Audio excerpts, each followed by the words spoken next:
Hey there, this is actually my third time trying to make this video because the first two times my computer failed to either save it or to sync the audio with the video. So this is time number 3 and I hope it works. The question that I'm going to answer is, both my sister and I have suffered with eating disorders for quite some time. We are close in age and similar in appearance and are often compared amongst each other. I have always looked up to her and have followed in her footsteps, including her eating disordered behaviors. How do I find the courage and strength to forge my own path away from my sister when her behaviors remain so triggering to me? So first off, I need to say that I have never had a sister with an eating disorder or been through this exact same experience.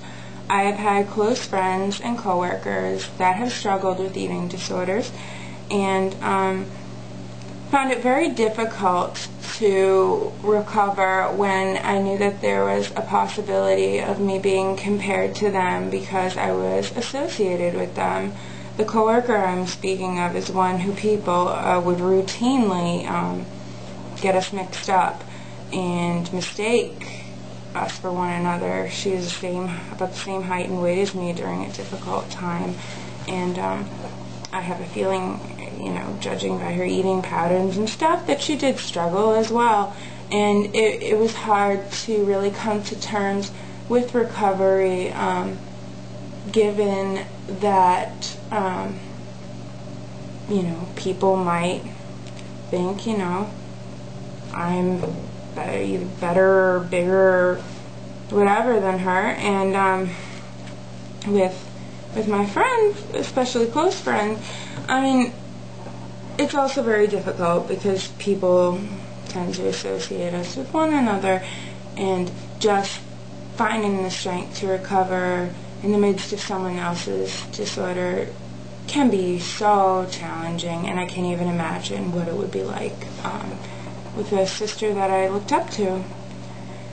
I do have some suggestions, and I hope this video still has some relevance and is of some use, but I just want to let you know that it is a difficult topic to breach, and that recovery with someone else around who is so lost in disorder can be difficult, but I do believe that it is possible.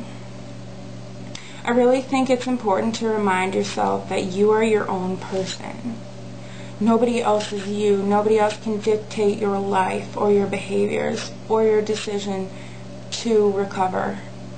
So I think it's important that if you want to recover and believe that you can live a better life in recovery, which I really do believe that you can, if even there's just a little part of you that really wants to give this a try, go for it.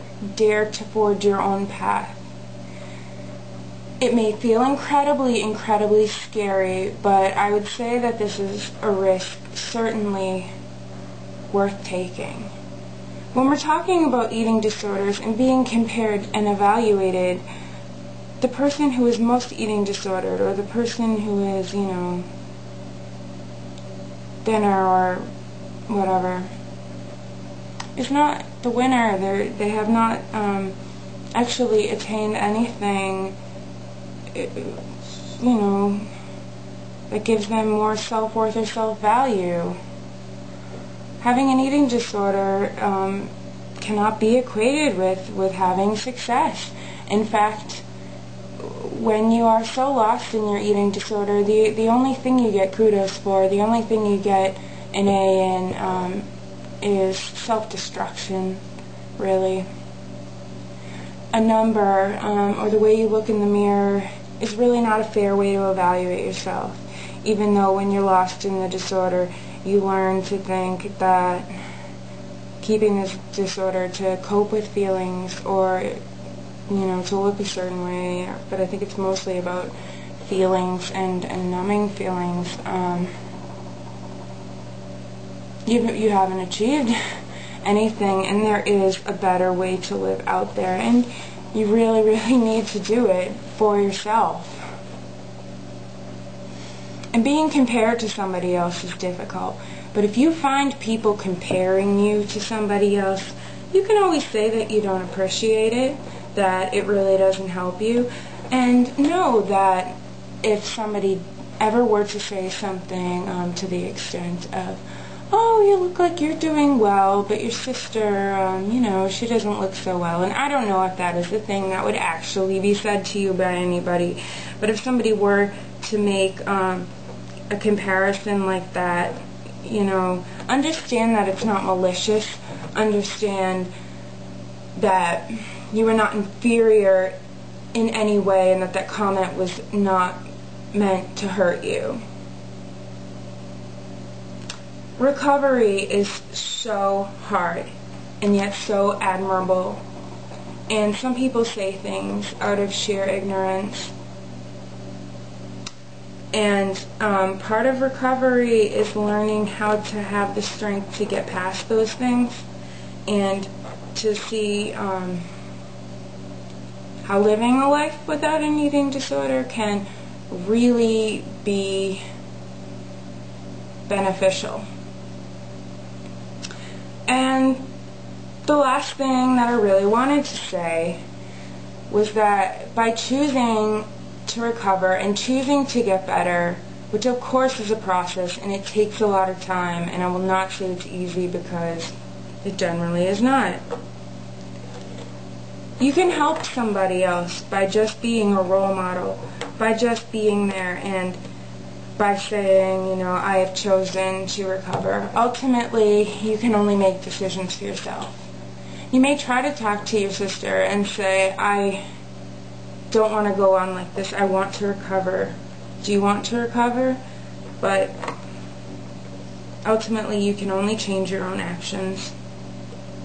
And by changing your own actions, even someone who stays in their eating disorder patterns around you may see that happiness and being healthy and things like that are not so frightening, that they're not unreachable, that they are possible.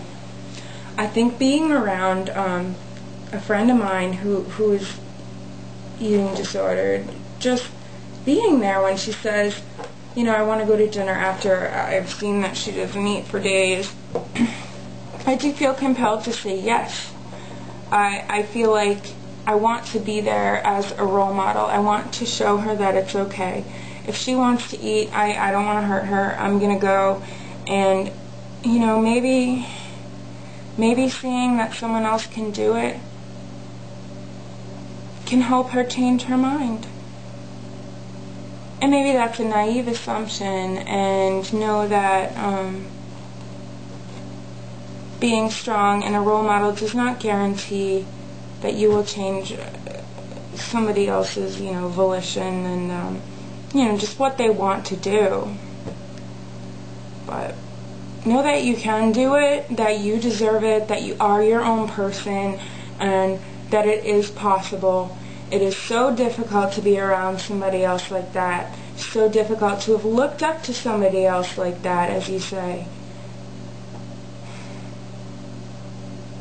But just stand firm in your desire, and just remind yourself that you want to do this for you, and that the only thing that you are risking is a chance of a happier and healthier life. So I wish you a lot of luck, and I know I didn't give exceptionally concrete advice, as this is just a really difficult thing to really tell you how to deal with, but I think that you can do it. I think that it can help other people, just by recovering, and that you deserve better, and you can still love your sister and look up to her in certain ways, and yet still find happiness yourself.